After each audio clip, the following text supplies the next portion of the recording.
আসসালামু আলাইকুম প্রিয় দর্শক। হাসনাত আবদুল্লাহর গলা ফাটায়া যে চিল্লানো বক্তব্য, সেই বক্তব্য আবারও শুনলাম। কারণ ও বরাবরের মতোই এরকমই বক্তব্য রাখে, গলা ফাটায়া।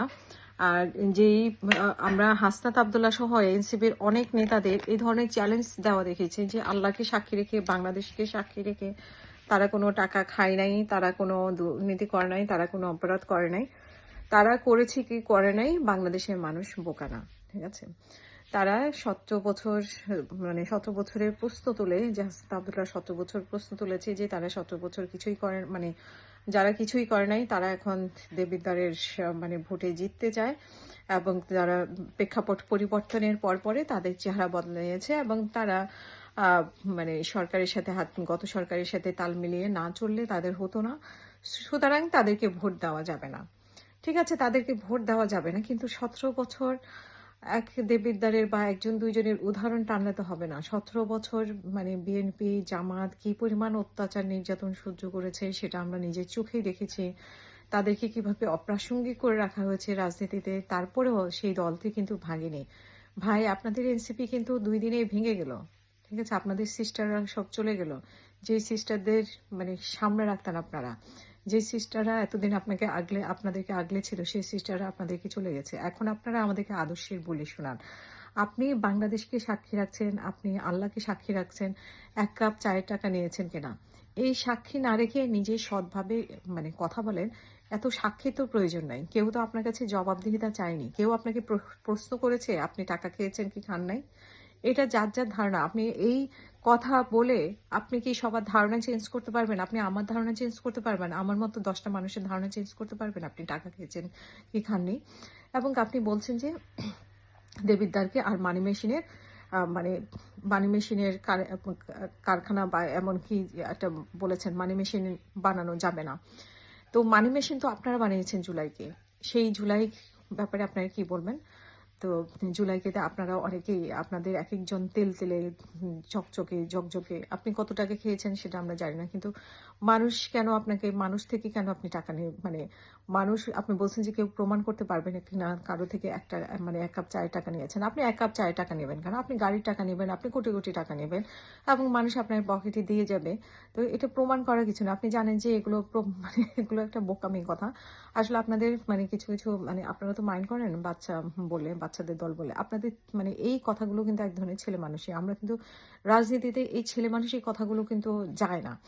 আপনারা যেহেতু নির্বাচন করবেন, আপনারা আমাদের এমপি হবেন, আমরা চাই যে আপনাদের ভারিত্ব আসুক, ভারিত্ব কথা বলবেন। এরকম ছেলে মানুষের কথা যে কেউ 1 কাপ চায়ের কথা মানে বলে যেতে পারবে কিনা। আবার হাসনাত আবদুল্লাহ মানে সার্জিস বা অন্যরাও এরকম করে আমরা দেখেছি চ্যালেঞ্জ দেয়। বা এসব চ্যালেঞ্জে মানে আপনাদের প্রতি মানুষের ধারণা বদলায় না। ঠিক আছে, আপনার যথেষ্ট জনপ্রিয়তা আছে, আপনি এগুলো না বলে আপনি আপনার কাজ করেন। আপনি হয়তো এমনিতেই জিতে আসবেন, যেহেতু আপনার ভালো একটা সুযোগ আছে এবং আপনাকে মানুষ পছন্দ করে এখনো। কিন্তু এইসব কথা বলে মানুষকে বিরক্ত করেন না। কারণ আমি বা আমার মতো আরো অনেকে আছে। বাংলাদেশের মানুষ আসলে বোকা না, এসব ফালতু কথা বাংলাদেশের মানুষ এখন আর খায় না। ঠিক আছে, আপনি হয়তো বলতে পারেন মানে গলার জোরে, শরীরের জোরে এগুলা, কারণ আমরা আপনার বক্তব্যগুলো দেখেছি যে আপনি গলার জোরে, শরীরের জোরে কথা বলেন, কিন্তু সেগুলো আসলে এখন আর মানুষ খায় না।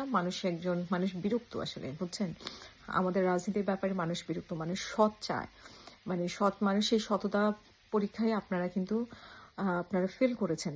সো আপনারা যেখানে আছেন, নিজেকে আর মানে গলার আওয়াজ দিয়ে সৎ না করে আপনারা সামনের দিকে আগান। সামনে কিভাবে নিজেদেরকে, গলার আওয়াজ দিয়ে কেউ কাউকে সৎ বানাতে পারে না। গলার আওয়াজ দিয়ে কেউ কাউকে কাউকে মানে মানে অসৎ বানাতে পারে না। এই দুটোই কেউই বানাতে পারে না। এবং আপনারা যারা জুলাই ভালোভাবে বিক্রি করে খেয়েছেন, তো আপনাদের কাছে অনুরোধ, আপনারা সামনে নির্বাচন করছেন, আপনাদের জন্য শুভকামনা। কিন্তু আর এগুলো না করে আপনারা আপনাদের মানে ভোট চাওয়ার ব্যাপারে আপনারা যা করার তা করেন। এবং শেষ মুহূর্তে আপনারা যেটা করেছেন যে আমাদের সাথে গিয়েছেন, আপনাদের সিস্টার বা 30 জনের মানে আপনাদের 30 জন সেটাতে ভেটো দিয়েছে। তো তাদেরকে আপনারা বলছেন যে এরকম একটা বিচ্ছিন্ন ঘটনা এরা যেতে পারে, কিন্তু তারা কিন্তু আপনাদের সহযোগী ছিল।